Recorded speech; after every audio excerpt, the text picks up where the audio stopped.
Hello, everybody. This is Tracy, the Spellbound Artisan. Welcome to my channel and welcome to Fan Art Friday, Artoween, Spooky Halloween, October, Art Time, whatever you want to call it. Just glad that you're here. Today's episode is about Nancy Downs, the misunderstood mean witch. The act was released in 1996. Teenagers were able to relate to the main characters of the movie. The characters were Bonnie, played by Neve Campbell, Rochelle, portrayed by Rachel True, Nancy, who was played by Fairuza Balk, and of course Sarah, who was played by Robin Tunney. At the start, we meet Sarah, who is moving to Los Angeles. On her first day at the new school, she encounters Bonnie, Rochelle, and Nancy, and she learns that Nancy is the leader of the group. The girls are considered to be outcast, and this initially brought them together, but then their bond deepened over learning the art of witchcraft. Bonnie and Rochelle want to include Sarah in their group right away, but Nancy is reluctant. However, she does accept Sarah when she witnesses that Sarah has power. So, when that power is revealed, Nancy realizes that she can help them, and Sarah completes their coven. We immediately notice that Nancy and Sarah contrast each other. Sarah is is considered to be a natural witch, but Nancy had to learn how to work the magic. Sarah has privileges that Nancy does not have, and this is reflected in their home lives as well as how they dress and how they are treated overall by society. Nancy's abrasive personality is a defense mechanism, and this, of course, drives people away from her. She favors the heavy goth aesthetic look, intense makeup, and almost all black clothing. Throughout recent decades, girls like Nancy, who are sexually active and favor that goth look, the heavy goth look, they're considered to be dangerous. A dangerous bad girl who will corrupt their young, innocent peers. However, Sarah is seen as non-threatening. She is approachable and people seem to naturally be attracted to her. She's more goth-light in appearance, and she's the sort of girl who is seen as the daughter that parents would want. The good girl who seems to want to use her powers correctly. However, Sarah is also hiding a dark nature, and she's also trying to deal with her own traumas and demons. Of course, this perspective pushes movie watchers to favor Sarah and revile Nancy in this classic good girl versus bad girl framing, light versus dark. But what if we looked at Nancy differently? Nancy is a victim of toxic culture and a wider socioeconomic system that is designed to keep women down. We see that Rochelle, Sarah, and Bonnie live in nice homes. They have loving families. They have a stable home life. But Nancy has none of those things. At least not in the beginning. She lives in poverty with a gross male figure and a mother with addiction issues. And this sort of home life is so depressingly common in America that, I'm sure that a lot of people who have seen this movie can relate to having similar circumstances in their lives and wanting better for themselves. And there's no crime in wanting better for yourself. When Nancy goes to sleepovers at her friends' houses, she is sleeping in bedrooms that are bigger than her entire trailer home. Her poverty is also a mark against her in the eyes of her classmates and society at large. And, like many girls in dire circumstances, she wanted to empower herself so she could improve her life in some way.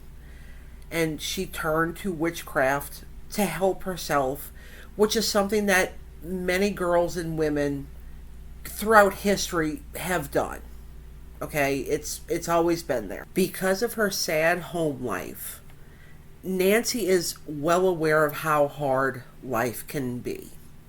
So she is actually very protective towards her friends, and she tries to help them as best she can. And this is throughout many scenes of the movie where we see her doing her best to protect her coven. Nancy immediately tries to warn Sarah away from Chris. Chris is a popular boy who uses his reputation against women. No matter if he gets what he wants by consent or not, he brags about it, and he makes up lies about the girl that he was with. And this is something that happens every day in our society, even still. It's all over social media. It's all over schools. It's in workplaces, job spaces. It's everywhere. So when Nancy and Chris were together, Chris did that to Nancy. It is possible that Nancy took the relationship seriously, but Chris hurt Nancy when he decided to lie about her. And this caused Nancy to be even more alienated. And, Rochelle is dealing with an overtly racist mean girl.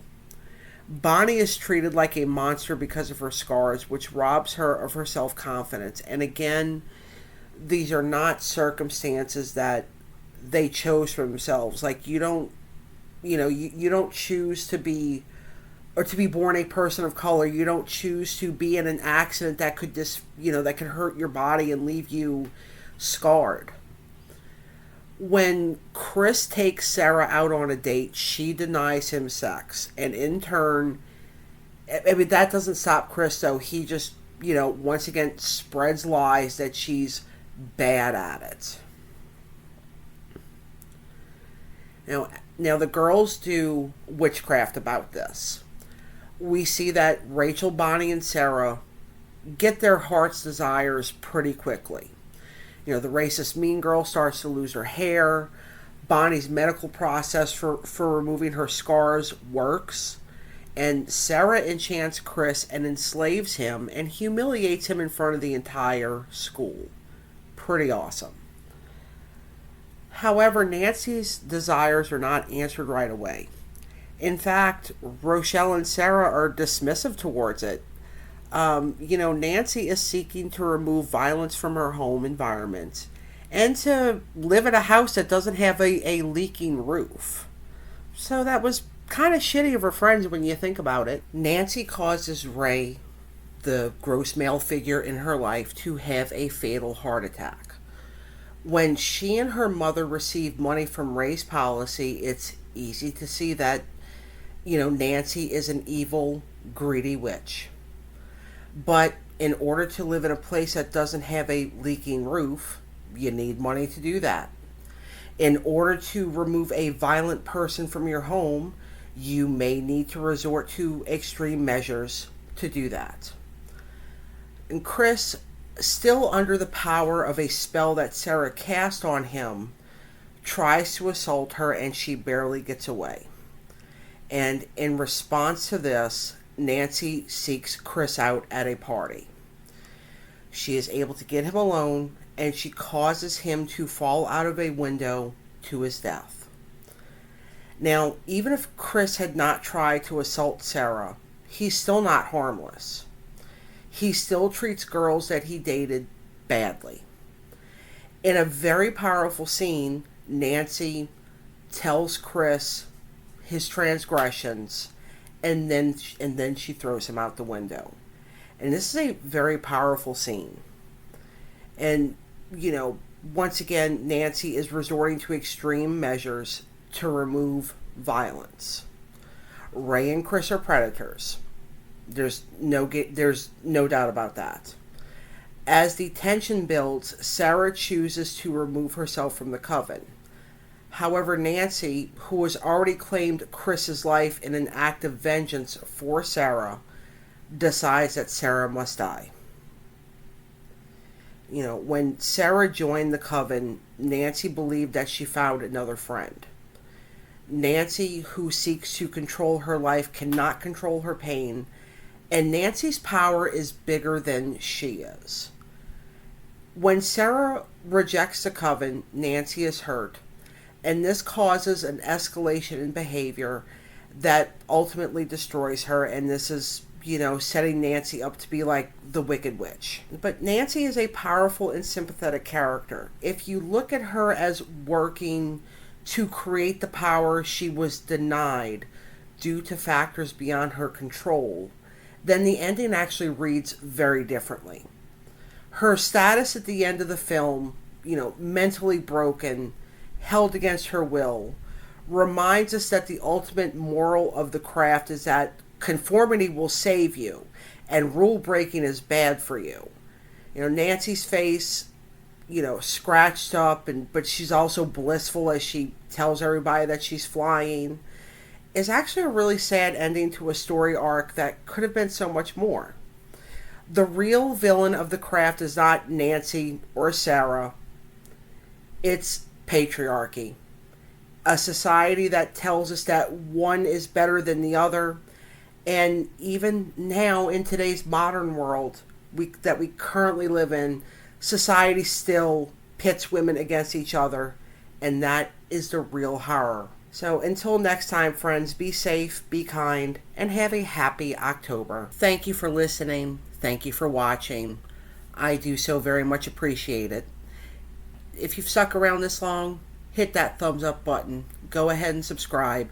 And leave me a comment. Let me know what you think of Nancy Downs. Let me know your opinions about the movie The Craft, the patriarchy, whatever moves you. All right, well, signing off now. Thanks again.